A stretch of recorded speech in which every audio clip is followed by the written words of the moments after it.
Сьогодні багато хто щиро вірить, що в середньовіччі церква вчила про плоску землю, а всі, хто говорив інакше, переслідували. Цей образ глибоко вкорінився у популярній культурі, шкільних підручниках і масовій уяві. Часто він слугує доказом нібито ворожості релігії до науки. Але чи справді так було? У цьому дослідженні ми покажемо, що ідея плоскоземельної церкви – це не історичний факт, а штучно створений міф, який виник значно пізніше, ніж події, до яких його прив'язують. Цей міф з'явився у 19 столітті як частина ідеологічної боротьби між прихильниками секуляризму та християнською традицією. Його активно поширювали просвітники, антиклерикали та популяризатори так званого конфлікту між наукою і вірою.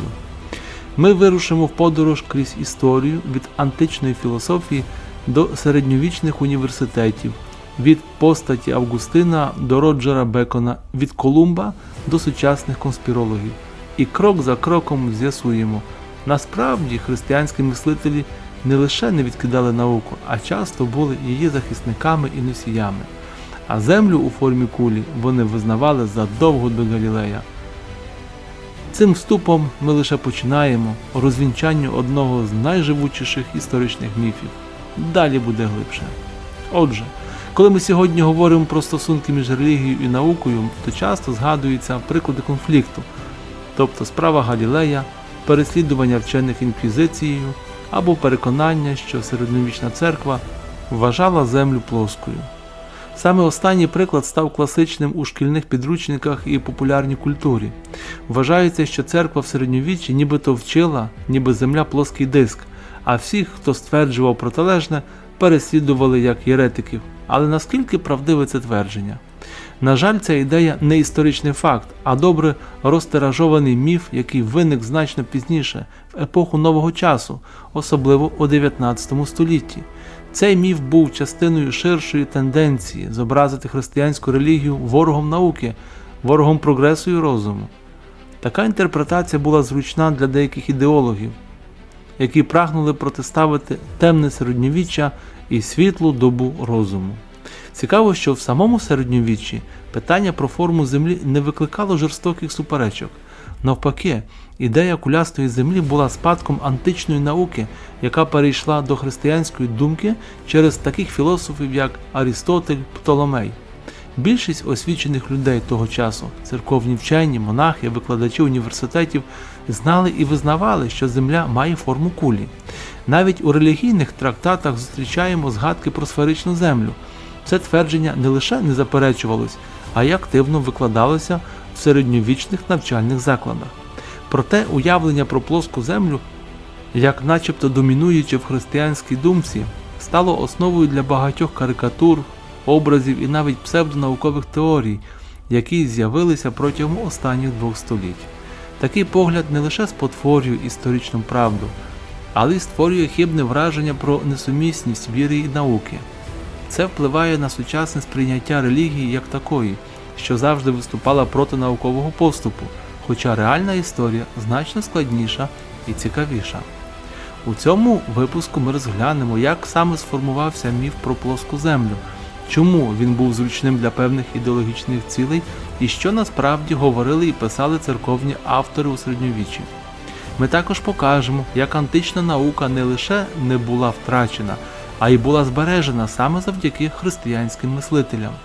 Нарешті ми проаналізуємо, як цей міф використовується в сучасній культурі не лише для дискредитації релігії, а й як частина ширшої теорії змови у русі сучасних плоскоземельників.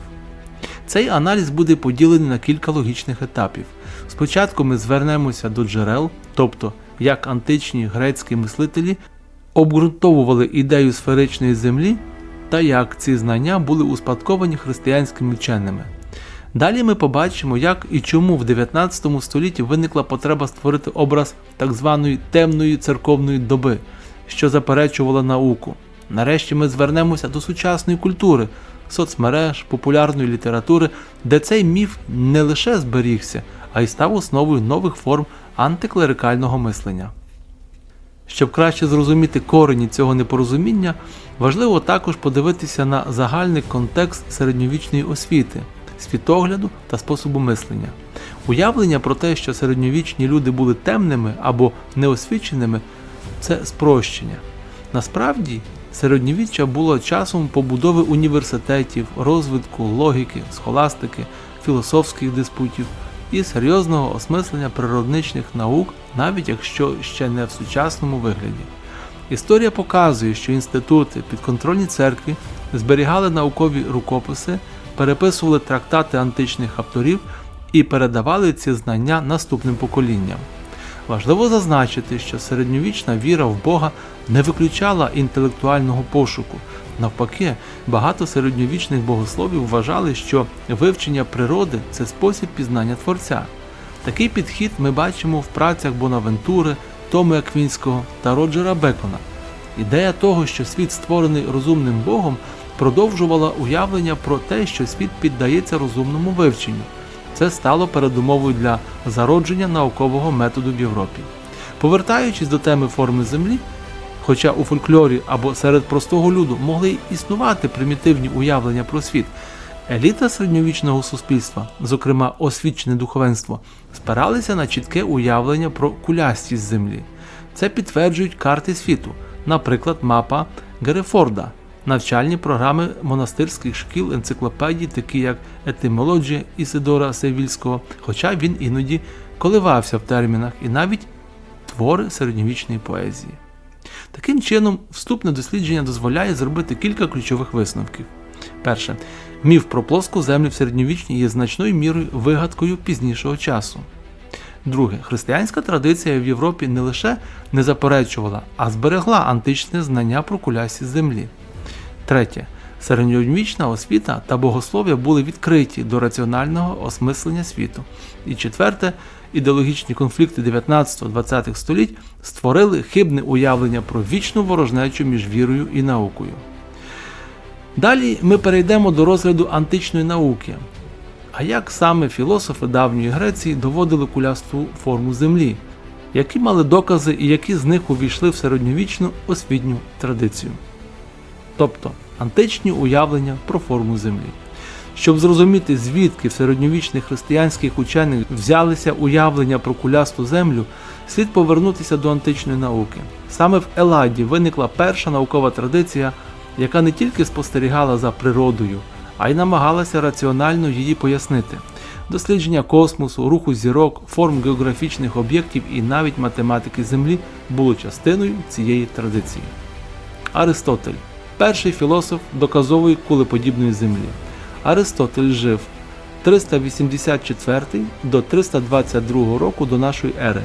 Був одним із перших мислителів, який системно обґрунтував, що Земля має форму кулі. Він навів кілька спостережень, які підтримували цю ідею. Перша. Під час місячного затемнення тінь Землі на місяці завжди має вигнуту округлу форму. Це можна пояснити лише в тому випадку, якщо Земля – сфера, що кидає тінь у космос. Друге, Аристотель зазначав, що подорожуючи на південь, люди бачать нові зірки, яких не видно з північних широт. Це можливо лише в разі викривлення поверхні Землі. Третє, він звернув увагу на поведінку кораблів. Коли судно зникає за горизонтом, спершу з поля зору зникає корпус, а щогла ще видна, що вказує на вигнуту поверхню води, а отже і землі. Таким чином, ще задовго до християнської епохи в інтелектуальному середовищі існувала раціональна впевненість у сферичності планети.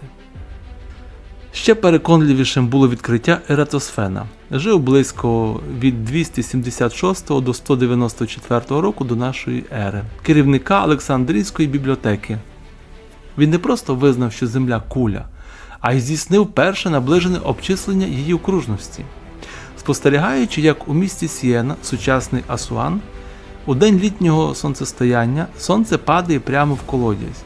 Він дізнався, що в цей момент об'єкти не дають тіні. У той же час у Олександрії тіні утворювали кут приблизно в 7,2 градуса. Знаючи відстань між цими містами, приблизно 800 км, Ератосфен зробив просте обчислення. 7,2 градуса – це 1/50 частина повного кола. Отже, 800 км помножити на 50 дорівнює 40 тисяч км, це наближене значення окружності Землі. Цей результат вражає. Він дуже близький до сучасного значення – близько 40 075 кілометрів. Сама ідея обчислення розміру Землі на підставі астрономічних спостережень і геометрії свідчить про високу зрілість античної науки.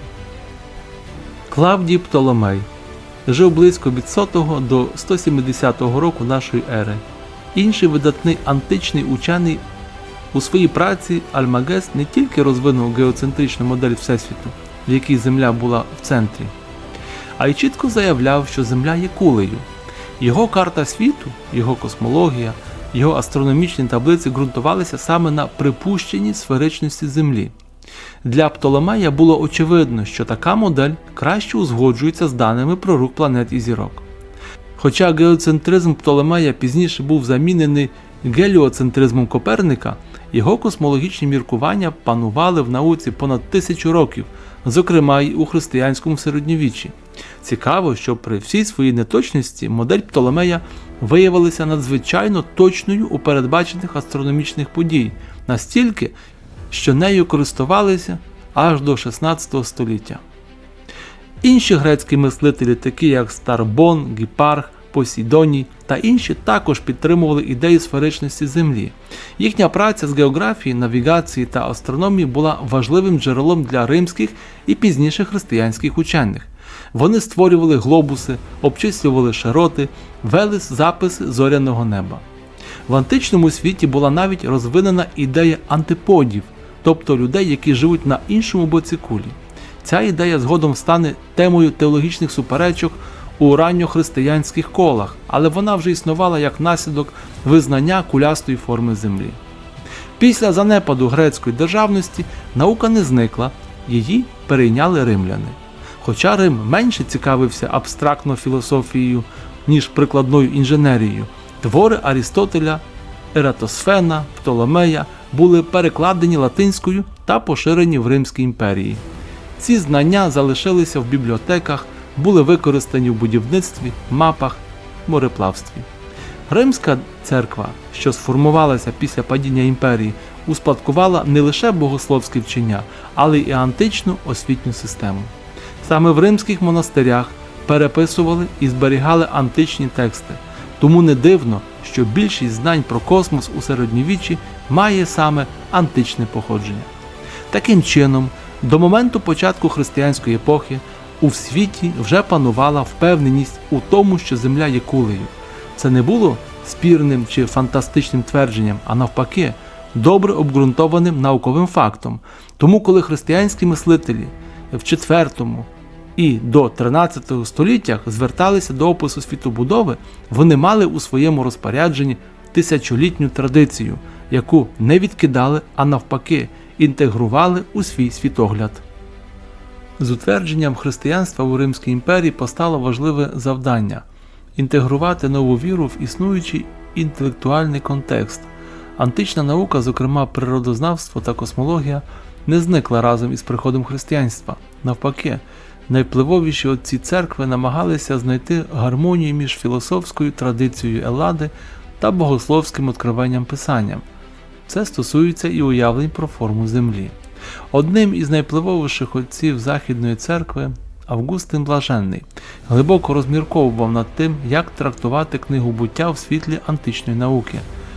У своїх працях, зокрема про Дім Божий, де Цивітате Деї, він визнав, що Земля – куля, хоч і обережно ставився до теорії про існування антиподів, людей, що живуть на протилежному боці Землі. Його сумніви були не в самій сферичній формі планети, а в тому, чи могли ці антиподи бути потомками Адама і чи поширюється на них спасіння через Христа. Це важливо. Августин не відкидає сферичність Землі, він лише сумнівається в богословських висновках, які з неї робили деякі грецькі філософи. Таким чином, його підхід не є ворожим до науки, а навпаки, демонструє глибоке осмислення науки у світлі віри. Ранній християнський теолог Оріген, один із найвизначніших олександрійських богословів, також не заперечував античну космологію. У своїй праці про начала De Principiis він стверджував, що багато образів у Святому Писанні мають символічний характер, тому не повинні сприйматися буквально. Зокрема, згадуючи про небо і землю, Оріген звертав увагу на можливість їхньої метафоричної інтерпретації. Цей метод тлумачення Писання дозволив християнським ученим приймати ідеї Арістотеля чи Птолемея, не боячись суперечностей із текстом Біблії. Завдяки цьому вчення про сферичність землі могло співіснувати з вірою в натхненність Писання. У своїй праці «Етимологія», яка в середньовіччі виконувала роль енциклопедії, іспанський архієпископ Ізидор Севільський розповідає про світ, його структуру, форму землі, природу неба.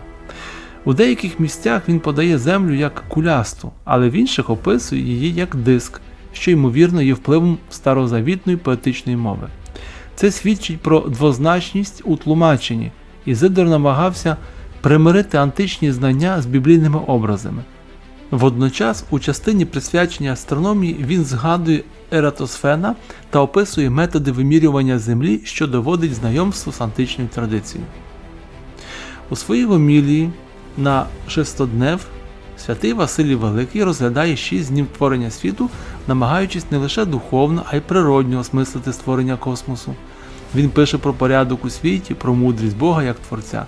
Василій не детально обговорює форму Землі, але його опис Всесвіту загалом узгоджується тогочасною грецькою космологією. Це приклад того, як православна традиція також інтегрувала наукові знання, не вважаючи їх небезпечними чи еретичними, якщо вони не суперечили істинам віри.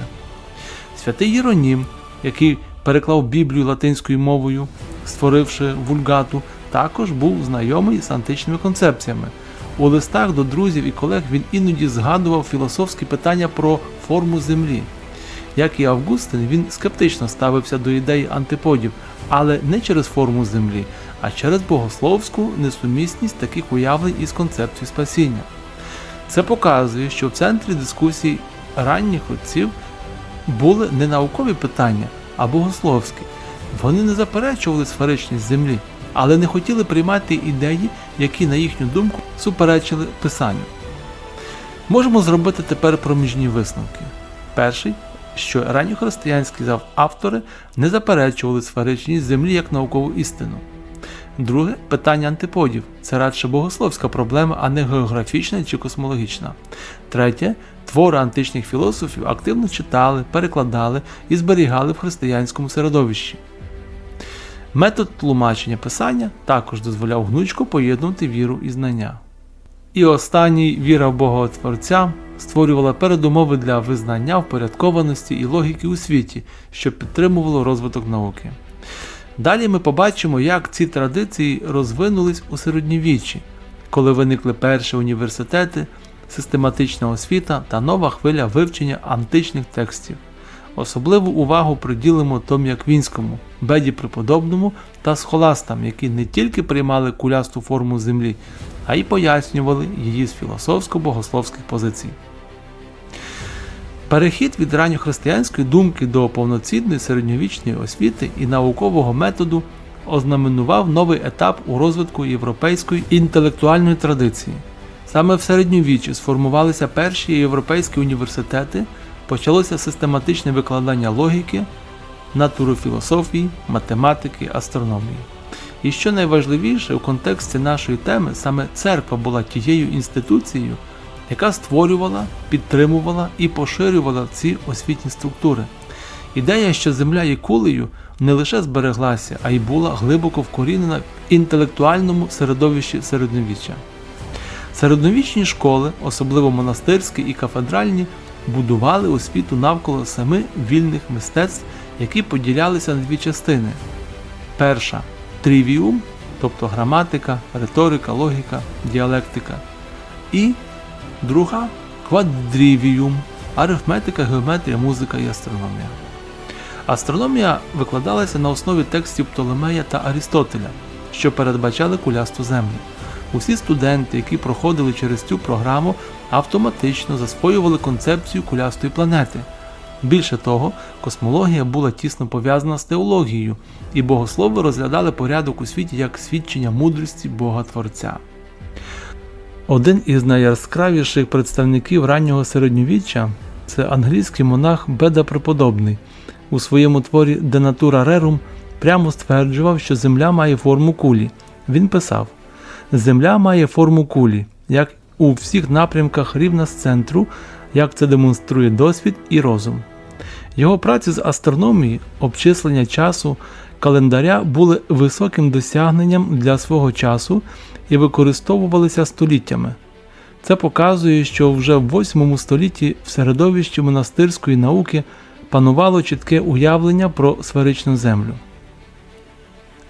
Шартрська школа, це 11-12 століття, була одним із центрів схоластичного мислення. Тут викладали не лише богослов'я, а й природничі науки, зокрема космологію. Вів'ян Шартрський у своїх лекціях і коментарях опрацьовував античну спадщину та впроваджував у навчання поняття кулястості Землі. Варто зазначити, що школи на кшталт Шартру не вважали науку загрозою для віри. Навпаки, розуміння гармонії космосу служило поглибленню богослов'я.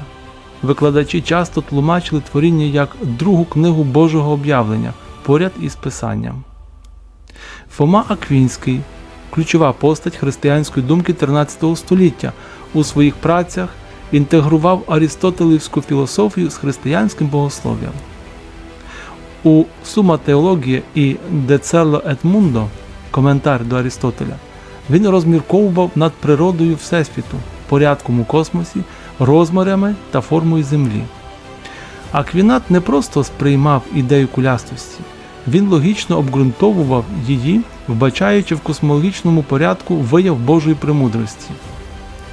Всесвіт упорядкований, бо має єдиного Творця, і форма світу не випадкова, а зумовлена його метафізичною структурою. Аквінський представляв середньовічну модель, у якій фізика, метафізика і теологія не протиставлялися, а створили єдине поле пізнання. Ще один видатний представник середньовіччя – це Роджер Бекон, англійський францисканець і вчений, який закликав до експериментального підходу в науці. Він не лише приймав кулястість Землі, а й писав про необхідність точних вимірювань, спостережень, перевірки знань досвідом.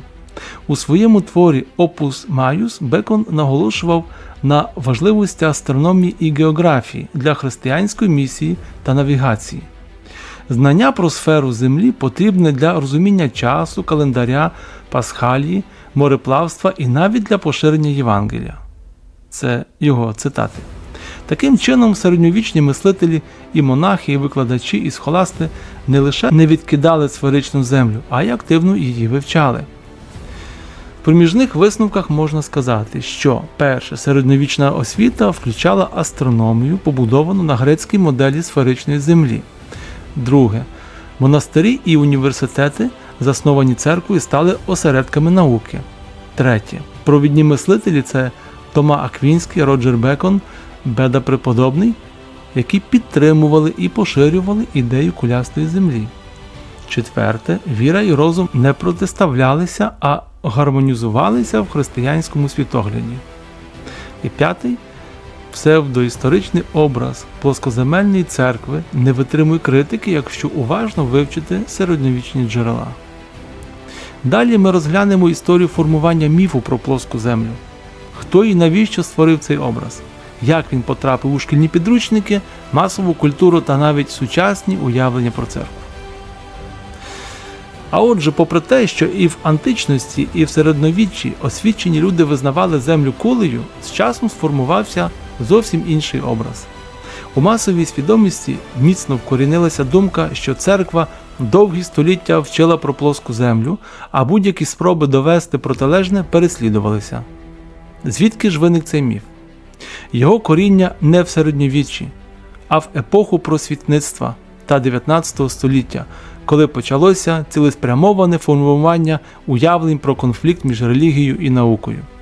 Щоб показати це, варто розглянути кілька постатей та подій, які сформували сучасну карикатурну версію історії. У другій половині 19 століття двоє американських авторів Джон Вільям Дрейпер і Ендрю Діксон Вайт заклали основу так званої конфліктної моделі у відносинах науки і релігії. Дрейпер у своїй праці стверджував, що історія – це битва між науковим розумом і релігійною догмою. А Вайт наводив багато прикладів, часто неточних або перебільшених, аби довести, що церква системно переслідувала наукову думку. Серед таких прикладів і нібито твердження, що церква в середньовіччі вчила про плоску землю. Їхні праці мали великий вплив. Їх активно читали, перекладали, цитували. І хоча багато істориків науки пізніше піддали ці праці різкій критиці, ідеї Дрейпера і Вайта стали домінантними в популярному дискурсі. Ще раніше, у 1828 році, американський письменник Вашингтон Ірвін опублікував книжку, в якій зобразив Колумба як героя-просвітителя, який протистоїть темним церковним догматам про плоску землю. Згідно з Ірвіном, церковні богослови нібито сміялися з Колумба і казали, що його кораблі впадуть з краю землі. Ця історія повністю вигадана. Вона не базується на жодному середньовічному джерелі. Усі відомі історичні документи свідчать, що справжня суперечка між Колумбом і радниками іспанського короля стосувалася не форми землі, а її розмірів. Географи і астрономи вважали, що Колумб недооцінив відстань до Індії і, як виявилось, були праві. Проте вигадка Ірвінга була яскравою, драматичною і легко сприймалася читачами. Вона швидко стала частиною шкільних підручників, масової літератури і навіть фільмів. Під впливом Дрейпера, Вайта, Ірвінга та інших авторів міф про плоску землю у середньовічній церкві закріпився у західних шкільних програмах. Навіть у серйозних академічних курсах можна було знайти формулювання на кшталт. Лише в епоху відродження науковці наважилися кинути виклик уявленням церкви про плоску землю.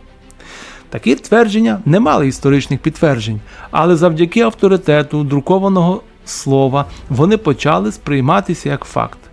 Це явище – типовий приклад того, як ідеологічна конструкція стає історичною правдою в очах суспільства. Чому ж у 19 столітті виникла така потреба створити образ темного середньовіччя? По-перше, це ідеологічні війни. У Європі і США посилюється вплив секуляризму, розвивається рух просвітництва, розгортається боротьба за відокремлення церкви від держави. Спростити релігію до набору забобонів – це зручна стратегія для перемоги в цій боротьбі. Друге – дарвінізм і релігія. Після публікації «Походження видів» Чарльза Дарвіна розгорілися нові суперечки між християнами та науковцями. Щоб дискредитувати церкву в очах публіки, в хід пішли аргументи, зокрема міф про плоску землю. Третє – романтичне уявлення про героїв науки. Постать вченого, як самотнього героя, який бореться проти темного натовпу і догматичної церкви, стала типовою в літературі 19 століття. Цей міф міцно закріпився в масовій культурі ХХ століття. У фільмах, мультфільмах, коміксах часто зображують середньовіччя як епоху невігластва, де люди вважали землю плоскою. Такий образ зручний, бо дозволяє створити простий сюжет – героїчний учений проти темної релігії. Наприклад, у фільмах про Колумба, особливо в голлівудських екранізаціях, часто фігурує сцена, де йому забороняють плавати через страх впасти з краю світу. Або у серіалі «Космос» Карла Сагана також згадується цей міф, хоча Саган був науковцем, а не істориком, і пізніше вчені критикували його за неточність. В цьому моменті можемо зробити проміжні висновки. Перше. Міф про плоску землю в середньовіччі сформувався в 19 столітті. Друге. Ідеологи просвітництва та секуляризму свідомо створювали конфліктну модель між релігією і наукою. Третє. Автори, як Ірвінг, Вайт, Дрейпер, подали хибну карикатурну історію, яка стала популярною. Четверте. Цей міф проник у підручники, кіно, телебачення і донині часто сприймається як факт. І п'яте. Насправді, в середньовіччі освічені християни не тільки знали про сферичну форму землі, а й викладали це в навчальних закладах. Далі ми звернемо увагу на роль просвітництва та секуляризму у подальшому розповсюдженні цього міфу. З'ясуємо, як ця ідея використовувалась у боротьбі проти релігії та як стала частиною загальної критики темного середньовіччя. У попередній частині ми з'ясували, що міф про плоску землю як доктрину церкви виник у 19 столітті. Але щоб повністю зрозуміти, чому саме тоді з'явилася така потреба в міфологізації середньовіччя, слід розглянути ширший інтелектуальний і політичний контекст. Йдеться про добу просвітництва 18 століття та зростання секуляризму в Європі та Америці. Ці рухи прагнули звільнити людське мислення від, як вони вважали, релігійного гніту, і тому шукали контрасти між темним минулим і раціональним сучасним. У цій динаміці християнське середньовіччя було подано як втілення невігластва, а наукове просвітництво як шлях до істини. Просвітники 18 століття, такі як Вольтер, Дідро, Руссо, Гольбах, виступали за пріоритет розуму, критичного мислення, науки, емпіричних доказів. Вони були глибоко налаштовані проти католицької церкви, яку звинувачили в пригніченні свободи думки, в переслідуванні інакомислячих, в поширенні забобонів. У цьому контексті церкву було зручно зобразити як силу, що нібито тримала людство в темряві не лише морально, але й інтелектуально. І звідси виник образ темного середньовіччя, як антипода світлого розуму 18 століття. У просвітництві історія почала перетворюватися не лише на опис минулого, а й на інструмент для обґрунтування майбутнього. Щоб просунути секуляризм, необхідно було переконати суспільство, що релігія – це щось застаріле, антинаукове, невідповідне новим часам. А найкращий спосіб це зробити – представити минуле під владою релігії як епоху суцільного невігластва. Образ християн, які нібито вірили в плоску землю, був ідеальним у цьому наративі. Він не лише спрощував картину світу, але й викликав іронічне презирство до релігії взагалом. Під час Французької революції 1789 року ідеї просвітництва були втілені в політичну дійсність. Католицька церква зазнала потужної атаки.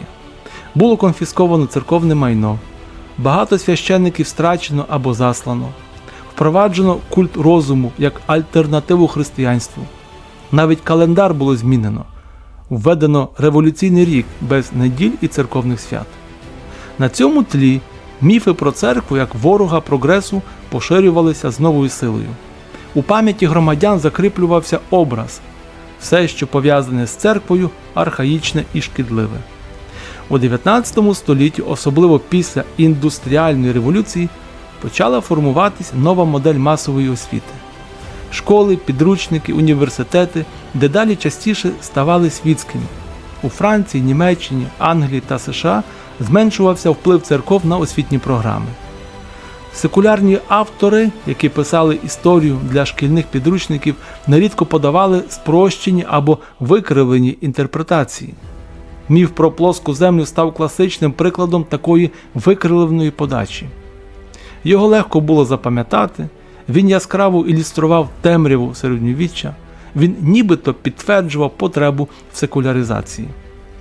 У той самий час, коли будувалася модель світської освіти, велась боротьба за світоглядну гегемонію. Проти християнського світогляду висувалися не лише аргументи моралі чи віри, а й інтелектуальні звинувачення. Картинка, в якій монахи палять книги, переслідують вчених і вірять в плоску землю, чудово вписувалася в цей політичний і культурний ландшафт. І хоча в наукових колах точилися дискусії щодо достовірності таких тверджень, у популярній свідомості ці образи зберігалися через ілюстрації в дитячих книгах, карикатури, романи, де дія розгортається у темні віки, пропаганду в колоніальній ідеології, тобто цивілізований захід проти варварства. І в цьому моменті можна зробити ще одні проміжні висновки. Тобто, перше, просвітництво потребувало образу темного минулого, щоб просунути світогляд раціоналізму. Друге, церква в цьому образі стала символом невігластва, зокрема через вигадану ідею про плоску землю. Третє, міф було впроваджено через освіту, літературу та медіа як частину нової секулярної культури. Четверте, ідеологічна боротьба зробила історію зброєю, не для пошуку істини, а для зміни свідомості суспільства. П'яте.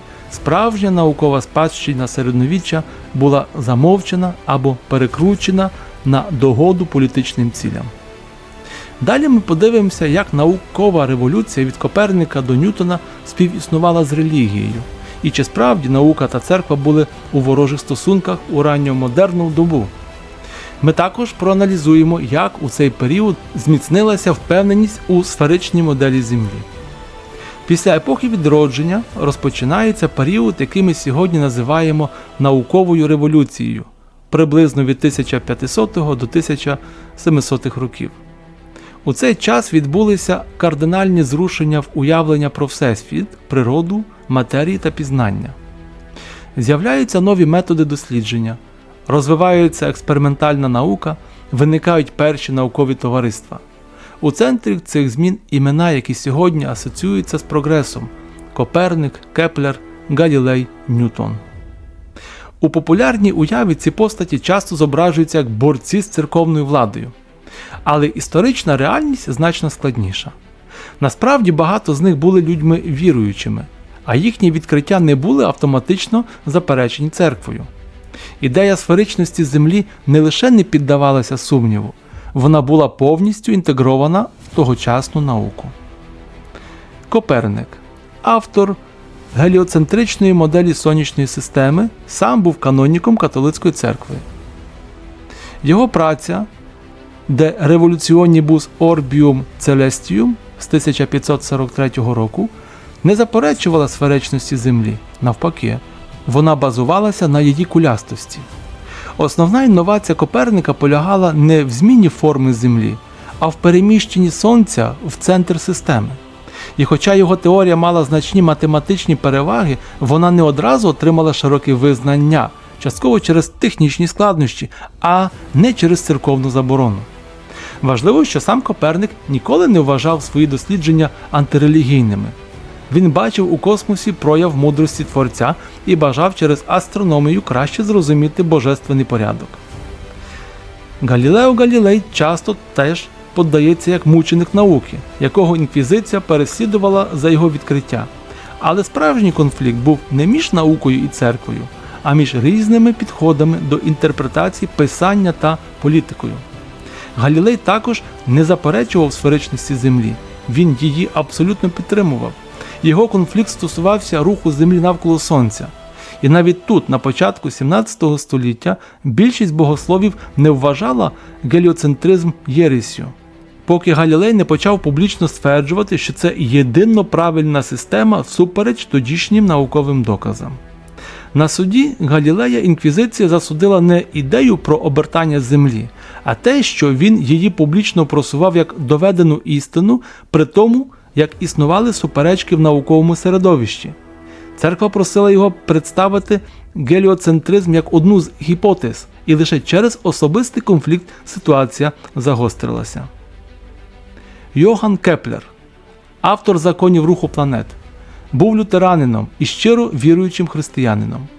У своїх працях він часто звертався до Бога, вбачаючи у математичній гармонії Всесвіту доказ Божої присутності. Його праці підтверджували геліоцентричну модель Коперника, але при цьому Кеплер також використовував дані уявлення про сферичну форму Землі як базове знання. Він писав: «Світло Сонця, що поширюється в усі боки, відбивається від сферичної поверхні Землі. І в цьому спостерігаємо дію Бога». Ісаак Ньютон, який відкрив закон всесвітнього тяжіння, також був глибоко віруючою людиною, хоча його погляди були дещо нетрадиційні. Він відкидав догмат про трійцю. Ньютон вірив, що весь світ побудований за Божим планом. У своєму творі «Принципія математика» він описував не лише фізичні закони, але й намагався довести, що ці закони не випадкові, а встановлені вищим розумом. Земля у нього також сферична, підпорядкована тим самим законам, що й інші тіла в космосі. Він говорив: «Цей найпрекрасніший механізм Всесвіту не може бути справою випадку. Лише вічна, розумна істота могла таке створити». Незважаючи на окремі конфлікти, Важливо визнати, що більшість університетів, наукових товариств, обсерваторій у Європі 18-19 століть виникли або при підтримці церкви, або в її середовищі. Наприклад, Ватикан мав власну обсерваторію ще з 16 століття. Єзуїтські школи були осередками математичної та астрономічної освіти. Католицькі місіонери у Китаї, як от Матео Річчі, поширювали астрономічні знання, створені в Європі, зокрема сферичну модель Землі. Таким чином, не існувало жодної реальної війни між вірою та наукою. Більше того, більшість наукових проривів були зроблені людьми, які вважали себе віруючими християнами. І тут також ми можемо зробити проміжні висновки. Перше. Сферичність Землі не підлягала сумніву у часи наукової революції. Друге. Коперник, Галілей, Кеплер, Ньютон підтримували ідею кулеподібної Землі та вірили в Бога. Третє. Церква не була автоматично антисвітською інституцією, навпаки, вона часто підтримувала дослідження. Четверте. Конфлікти виникали не через науку, а через тлумачення, політику чи особисті амбіції. І п'яте. Міф про церкву, яка вчила про плоску землю, не має нічого спільного з цим історичним періодом. Далі ми звернемося до теми подорожі Христофора Колумба, щоб остаточно розвінчати уявлення про те, що його експедиція нібито довела неплоскість, а також і заперечила середньовічну церковну науку. Мабуть, одна з найвідоміших легенд про конфлікт між вірою і наукою – це історія про Христофора Колумба, який буцімто довів, що Земля не плоска, а кругла. За цією версією, поширеною в шкільних підручниках і популярній культурі, Колумб зіткнувся з церковними богословами, які нібито твердили, що кораблі впадуть із краю землі. Він, незважаючи на їхній опір, вирушив у подорож і, відкривши Америку, довів свою правоту. Але це історія вигадка. Історичні джерела свідчать, що ні Колумб, ні його сучасники не сумнівалися в кулястості землі. Насправді суперечка йшла зовсім про інше – про розмір землі та відстань до Азії. Щоб розібратися, розгляньмо факти. До часів Колумба в європейських університетах та освітніх закладах викладали астрономію на основі геоцентричної системи Птолемея, яка передбачала сферичну форму Землі. Це було базовим знанням усіх освічених людей. Вони не лише вірили, що Земля куля, але й користувалися глобусами, астролябіями, сонячними годинниками, які передбачають кривизну поверхні. У той же час в 13 столітті філософ та вчений Роджер Бекон говорив про можливість досягти Азії, пливучи на захід. У 15 столітті ці ідеї отримали розвиток. Португальські та іспанські мореплавці активно обговорювали нові маршрути, але жоден із них не сумнівався у формі Землі. Христофор Колумб розробив проєкт морського шляху до Азії, який передбачав плавання на захід через Атлантику. Він вважав, що до Азії набагато ближче, ніж реально було. Це стало джерелом суперечок між ним і експериментами іспанського королівського двору. Цікаво, що супротивники Колумба не заперечували кулястість Землі, а просто вважали, що відстань до Азії занадто велика, щоб судна могли пройти її без дозаправки. Як відомо тепер, саме вони мали рацію. Колумб помилявся в розрахунках, але йому пощастило. Між Європою і Азією виявився ще один континент. У працях Колумба немає жодного твердження про боротьбу з вірою в плоску землю. Його щоденники зосереджені на логістиці, морських потоках, спостереженнях за погодою, небом та узбережжям. Легенду про плоскоземельну позицію створив американський письменник Вашингтон Ірвінг. Там в своїх працях він яскраво описував, як нібито іспанські церковні вчені сміялися з Колумба, вважаючи, що кораблі впадуть у безодню. Ось лише кілька вигаданих елементів з книги Ірвінга. Священники твердять, що на краю землі мешкають монстри. Або іспанський двір сміється з новаторських ідей Колумба. Або Колумб доказує свою правоту героїчно подорожжю. А насправді, Церковна Рада в Саламанці обговорювала лише практичні аспекти проєкту. Жодних записів про суперечки щодо форми Землі не існує. Багато теологів підтримували ідеї дослідження, зокрема єзуїти та францисканці. Ірвінг написав свою книгу як частину національного міфу. США – країна сміливців і першовідкривачів, які перемогли догматизм Старого світу. У 19 столітті освіта стала масовішою, а підручники доступнішими. Історії з книги Ірвінга потрапили у шкільні програми. Вони були яскраві, прості і відповідали духу часу. Тобто, що розум перемагає віру, наука – релігію, прогрес – відсталість. Міф про Колумба як друга науки став одним з елементів антиклерикального наративу, особливо у США, які розбудували світську державу, де релігія і держава були відокремлені. Вже у 20 столітті історики, такі як Джефрі Бартон Рассел, Льюіс Бауман, Стівен Джей Гулд, почали активно спростовувати цей міф.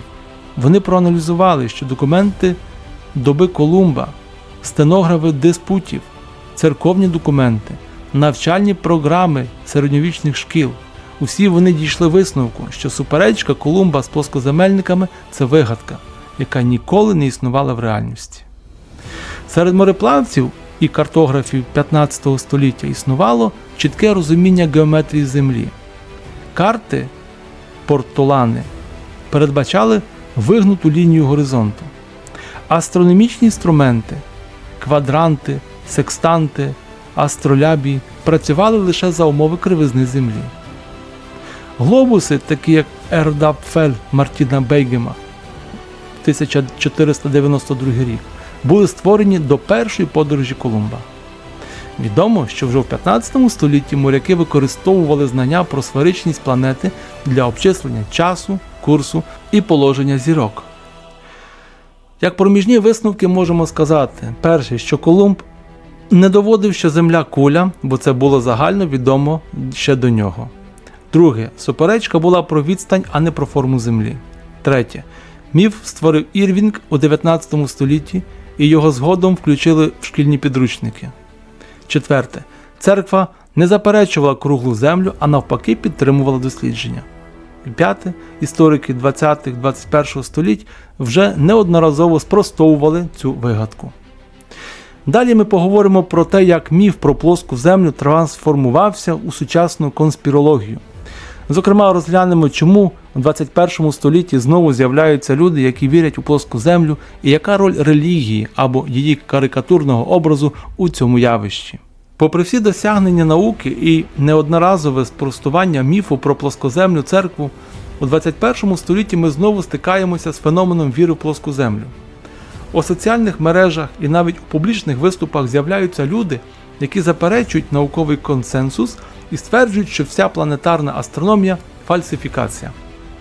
Чому ці ідеї знову набирають популярності? І яка роль у цьому? Релігії, її критиків або зовсім інших механізмів? Дослідження цього феномену допомагає краще зрозуміти, як виникають сучасні антисистемні наративи, і чому давній міф про церкву як ворога знань знову опиняється в центрі уваги. Сучасні плоскоземельники – це неорганізований, але численний рух, що здебільшого живе в інтернеті.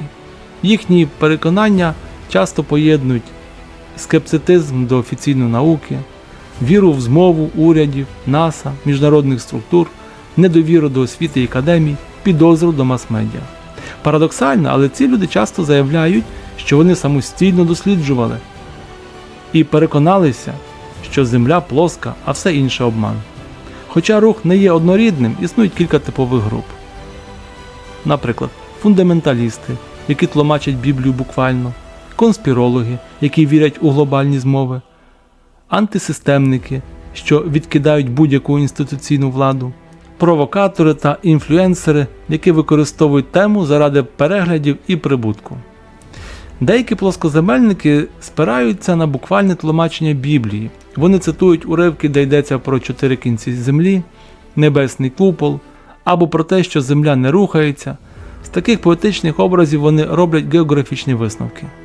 Це тлумачення суперечить історичній традиції церкви, яка ще з 4 століття вважала, що Писання має рівні буквальний і алегоричний. Так, святий Августин і Оріген підкреслювали, що не всі слова Біблії слід розуміти буквально, особливо в питаннях природи. Проте у фундаменталістських колах Зокрема, в деяких протестантських течіях у США поширене тлумачення, де Біблія трактується як всепояснюючий текст, включаючи географію, астрономію та фізику. Цікаво, що сучасні противники релігії теж часто використовують тему плоскої землі, щоб дискредитувати віру загалом. Вони стверджують: подивіться, до чого доводить релігія. Люди вірять в плоску землю. Проте така критика зазвичай не відрізняє історичну церкву від сучасного фундаменталізму, богослов'я від псевдонауки, освічене християнство від інтернет-сект. Таким чином, і релігійні буквалісти, і антиклерикали, хоч з протилежних позицій, підтримують той самий міф, що християнська віра завжди вчила про плоску землю. Один, щоб підтвердити свою віру, другий, щоб її висміяти. У цифрову епоху інформація поширюється надзвичайно швидко, а алгоритми соцмереж підсилюють сенсаційний та емоційний контент. Це створює сприятливе середовище для конспірології. Міф про плоску землю отримує підтримку через відео в соцмережах, псевдонаукові фільми з експериментами так званими, групи, де поширюються меми і аргументи, інтерв'ю з блогерами, які грають на недовірі до науки, перекручування фактів, зокрема тверджень про НАСА або астронавтів. Ці ж канали часто просувають інші змови про чіпування, фальсифікацію місяця або відсутність гравітації. Усе це об'єднує одна нитка – недовіра до авторитету. Хоча сучасний рух плоскої землі має інші мотивації, він успадкував багато від антиклерикального міфу 19 століття. Обидва базуються на простих емоційних образах. Церква забороняє, наука визволяє. Обидва створюють історичну реальність. Обидва використовуються для просування ідеологічних цілей. Обидва формують уявлення про іншу сторону, як про ірраціональну і небезпечну. Так, міф про церкву, яка вчила про плоску землю, знову повертається, вже не в класах чи підручниках, а в соцмережах і відеороликах, де межа між правдою і вигадкою розмивається до невпізнання. Багато християнських авторів, богословів, науковців і священнослужителів в 21 столітті активно працюють над спростуванням міфів, що асоціюють віру з псевдонаукою. Серед них католицькі і православні богослови, які звертають увагу на історичну спадщину Августина, Томи Аквінського, Василя Великого. Протестантські науковці, які поєднують віру в Біблію з глибокою повагою до наукового методу. Місіонери і освітяни, які пояснюють молоді, що віра і наука можуть співіснувати. Водночас багато церков сьогодні визнають, що минулі помилки, як от справа Галілея, не були запереченням науки, а радше проблемою інтерпретації і людського фактору. І тут ми також можемо зробити проміжні висновки. Перше, що сучасна віра в плоску землю – це не повернення до середньовіччя, а результат інформаційного хаосу, недовіри і буквалізму. Друге, релігійні та антирелігійні дискурси іноді однаково підтримують міф, хоч і з протилежною метою.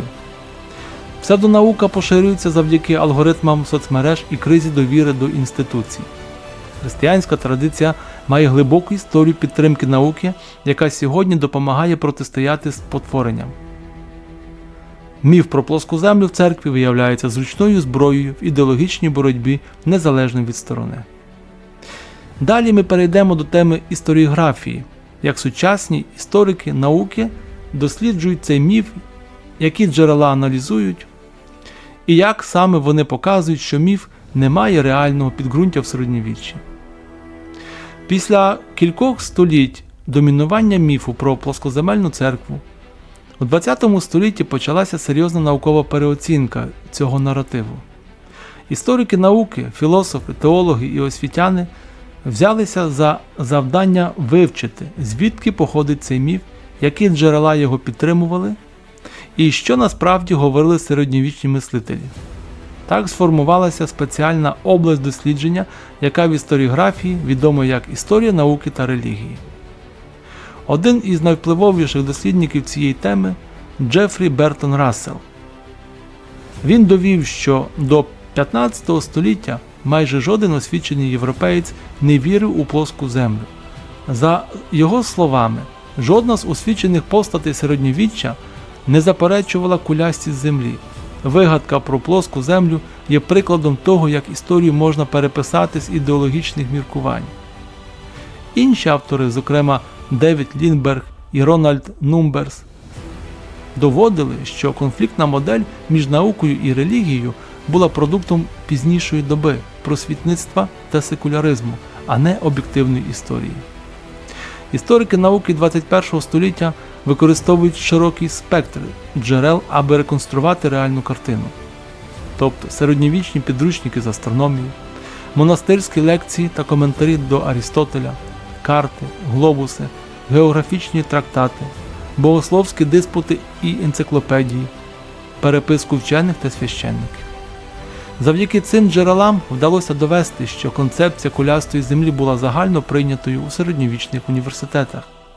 Церква не заперечувала геометричної форми планети. Поодинокі випадки хибних уявлень не були нормою, а радше винятками. Щоб оцінити, наскільки міф проник у шкільну освіту, дослідники проаналізували підручники 19-20 століть у США, Франції, Німеччини, Росії. Виявилося, що десятки книжок містили повторювані помилки. Тобто, середньовічна церква вчила, що земля плоска. Колумб довів, що земля кругла попри опір церковників. Тільки Коперник і Галілей зруйнували середньовічні забобони. Ці твердження не базувались на джерелах, але виглядали логічно для ідеології прогресу. У результаті мільйони учнів виросли з викривленим уявленням про середньовіччя, християнство і науку. Інший важливий кейс – Галілео Галілей. У минулому його постійно зображали як жертву церкви, що забороняла істину. Але дослідники і історики, зокрема Мауріціо Баліві, Анабель Брет та П'єра Леві, показали, конфлікт був не з релігією, а з конкретними особами та методами доведення. Наукові докази геліцентризму ще не були переконливими на той час. Галілей мав підтримку серед частини кліру, особливо єзуїтів. Інквізиція не забороняла сферичну землю, а дискутувала лише про її рух. Цей приклад демонструє, наскільки важливо враховувати контекст і не спрощувати історію до світло проти темряви. Цікаво, що багато християнських науковців самі взяли участь у викритті міфу. Вони не лише боролися з несправдивими образами, але й писали академічні праці про спадщину середньовіччя, перекладали латинські джерела, створювали курси з історії, науки і богослов'я, сприяли міждисциплінарному діалогу, серед них Джеймс Генніган, автор досліджень про географію в монастирських школах, Пітер Гаррісон, дослідник зв'язку між реформацією і наукою, Альвін Плантінга, філософ, що доводив сумнівність віри і науковому розуму. У 21 столітті знання про історичну неправдивість міфу стало більш доступним. Університети, такі як Гарвард, Кембридж, Лювен, читають курси з історії науки і релігії. Сучасна історіографія довела, що ідея плоскої землі в середньовіччі – вигадка 19 століття. Історики науки аналізують джерела, контексти і спростовують популярні упередження. Церква не була антисвітською, а часто підтримувала науку, освіту і дослідження. Головне джерело міфу – це секуляризація, ідеологія, а не реальні події. Сьогодні триває відновлення історичної правди, яка допомагає бути і будувати діалог між вірою та розумом. Далі ми підсумуємо ключові ідеї дослідження, що ми насправді дізналися, і які висновки це дає для сучасного суспільства, науки та релігії. Після розгляду античних джерел, християнських мислителів, середньовічної освіти, наукової революції, міфотворення 19 століття, сучасної конспірології та історіографічних досліджень ми можемо сформулювати обґрунтовану і збалансовану відповідь на питання, чи вважала церква в середньовіччі, що земля плоска? Відповідь – ні, це історичний міф. Чого не було – спростування ключових міфів. Не було церковної доктрини про плоску землю, навпаки, з 4 століття ідея сферичної землі була загально прийнятою серед освічених християн. Не було боротьби Колумба з церквою. Його опоненти не заперечували форму землі, а лише правильність розрахунків. Не було масових покарань за визнання кулястої землі. Жодного випадку засудження за таку позицію історики не знають. Не було панування невігластва. Університети, створені церквою, викладали астрономію на основі античної науки. Міф про плоску землю в церкві є вигадкою 19 століття, створеною в межах світоглядного конфлікту між релігією та секуляризмом, і не має під собою об'єктивної історичної бази.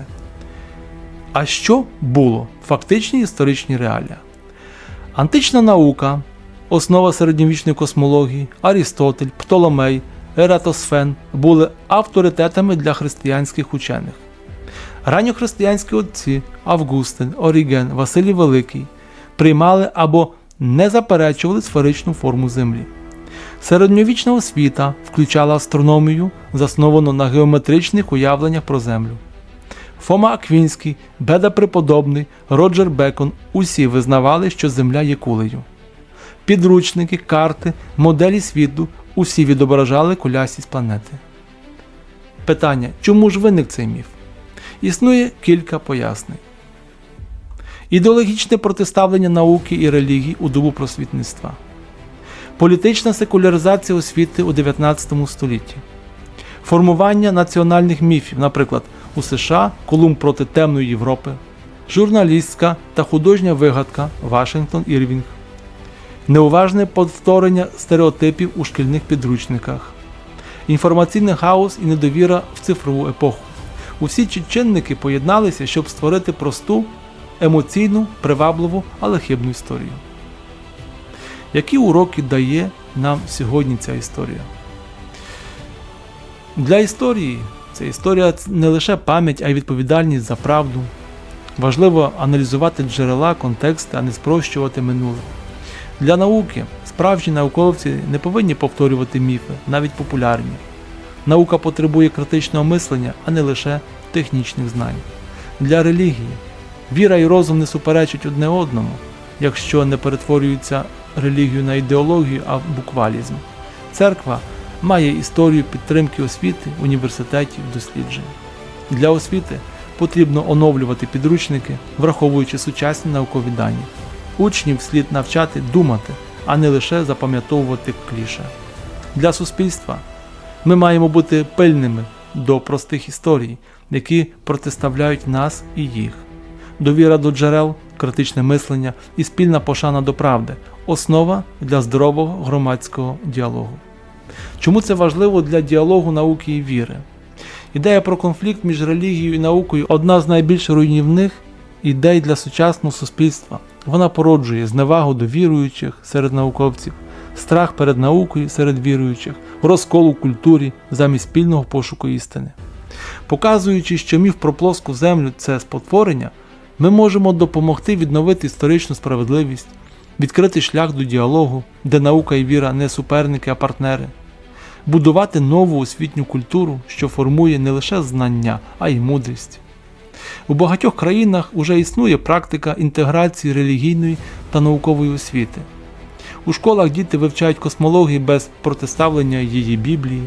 Теологи працюють зі студентами-фізиками в міждисциплінарних дослідженнях. Університети відкривають інститути діалогу, науки і релігії. Це майбутнє, де віра не заперечує науку, а наука не зневажає віру. У наступній заключній частині ми підсумуємо всі наші головні ідеї, систематизуємо висновки та зробимо загальну рефлексію, чому тема плоскої землі є більше, ніж історичне питання, і як вона впливає на наші уявлення про світ, правду і розум. Тема про плоску землю в історії церкви – це не просто питання географії або науки.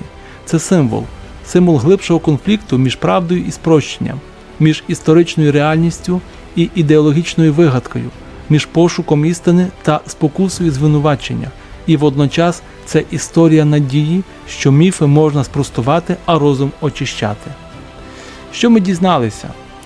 А дізналися ми те, що у середньовіччі освічені люди, включно з християнськими теологами, знали, що Земля має кулясту форму. Що антична наука була збережена і передана християнським авторам, які шукали гармонії між вірою та знаннями. Університети і монастирі під егідою церкви стали осередками науки і освіти. Колумб не боровся з міфом, бо його не існувало в реальності 15 століття. Міф виник в 19 столітті, в епоху ідеологічної боротьби між секуляризмом і християнством. Масова освіта, література і медіа поширили цей міф на століття вперед. Сучасна наука і історіографія спростовують міф, але він продовжує жити в соцмережах, коміксах, навіть у деяких фільмах. Чому цей міф такий живучий? Це питання не лише про факти, а й про психологію мислення. Міф про плоску землю привабливий тому, що він створює чіткий поділ на добрих розумних учених і поганих релігійних догматиків. Він простий для запам'ятовування, одна картинка, одне речення, одна емоція. Він підтверджує упередження тих, хто хоче бачити церкву як ворога прогресу. Він дає змогу почувати себе розумним, відмежовуватись від уявного невігластва інших. Але ця простота обманлива. Вона не показує складності історії, тонкощів філософії, багатства віри. І найгірше, вона відриває нас від реального пошуку істини. Які наслідки для сучасного суспільства? Освітні. Учні потребують історії, заснованої на джерелах, а не на мемах. Підручники повинні містити справжні факти, а не кліше. Викладання історії має бути критичним і контекстуальним. Наслідки соціальні. Поширення псевдонауки та міфів знижує довіру до науки в цілому. Культура антисистемних теорій призводить до розколу в суспільстві. Наслідки релігійні. Віра має бути партнером розуму, а не його опонентом. Церкви повинні бути активними в освітній діяльності, не залишаючи простір для міфів. Потрібно публічно визнавати історичні помилки, водночас захищаючи істину, спадщину віри. Наслідки інтелектуальні. Людству потрібна глибша грамотність, не лише читання і писання, а вміння аналізувати, ставити запитання, перевіряти джерела. Потрібна інформаційна етика, свідоме ставлення до фактів, джерел і тверджень. Що робити далі? Тобто від рефлексії до дії. Викладачі історії і науки повинні включати тематику міфів і їхнього спростування в освітні програми. Церкви, семінарії, богословські факультети мають висвітлювати історичний розвиток ідей у взаємодії з наукою. Науковці і публічні інтелектуали повинні активно спростовувати міфи в медіа.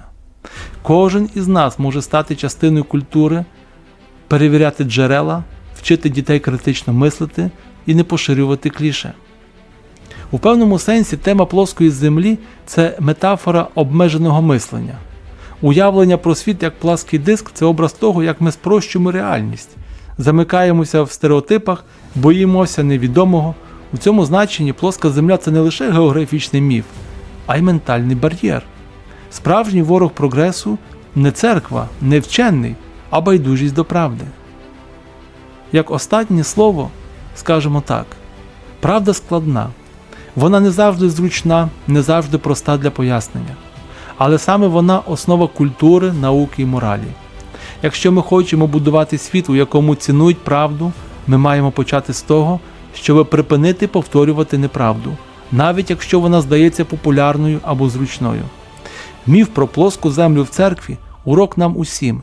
Не довіряти спрощенням, вивчати джерела, поважати традиції, відрізняти віру від фанатизму, науку від псевдонауки, критичне мислення від цинізму. Істина не ворог ні релігії, ні науки. Вона їхній союзник. І якщо ми дійсно шукаємо істину, то неважливо, чи ми на кафедрі, чи в храмі, чи в класі. Ми разом на одній землі. І, до речі, ця земля кругла.